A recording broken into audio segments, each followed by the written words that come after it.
আজকের ভিডিওতে পেতনি ঝাড়ন মন্ত্রে কথা বলবো।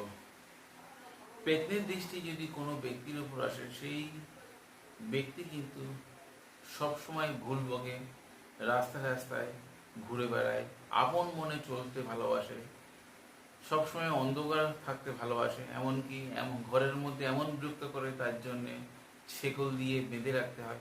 এমনটি যদি কোনো ব্যক্তি করে, তাহলে আজকের ভিডিওটি আপনার জন্যে। আপনার ঘরের মধ্যে কোনো ব্যক্তি হতে পারে বা পাড়ার কোনো ব্যক্তি। আপনি যদি তান্ত্রিক গুণের কাজ করছেন বা শিখছেন, তাহলে এই মন্ত্র শিখে রাখেন, আপনার যে কোনো সময় কাজে আসতে পারে। পেতনি ঝাড়ন এতটাই খারাপ, আপনি ক্রিয়া করতে হলে নিজের দেহবন্ধন ক্রিয়া করে নেবেন। রুগীকে সামনে বসিয়ে 3 পুকুর থেকে জল আনবেন, আর তার সঙ্গে শুদ্ধ জল 1 বোতল। জলের মধ্যে তুলসী পাতা দেবেন, খাবার জলের মধ্যে এবং 3 পুকুর জলের মধ্যে। ভিডিও দেওয়া মন্ত্রটি আপনারা 3বার পাঠ করে 3বার ফুঁক দেবেন। রুগীর শরীরে ফুঁক দেবেন এবং সেই জলে ফুঁক দেবেন। সেই জল খাওয়াতে হবে এবং স্নান করাতে হবে 3 দিন। বিশ্বাস ভরে গুরু শরণ নিয়ে কাজ করলে আপনাদের অবশ্যই উপকার পাবেন। আপনাদের এই ভিডিও কেমন লাগলো অবশ্যই কমেন্টে লিখবেন।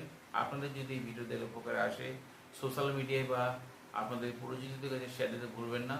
আজ বন্ধুরা এই পর্যন্ত, দেখা হবে আগামী পর্বে। ততক্ষণ সবাই সুস্থ থাকুন, ভালো থাকুন। জয় মা তারা, জয় মা কামাখ্যা, জয় গুরু বামদেব। নমস্কার বন্ধুরা।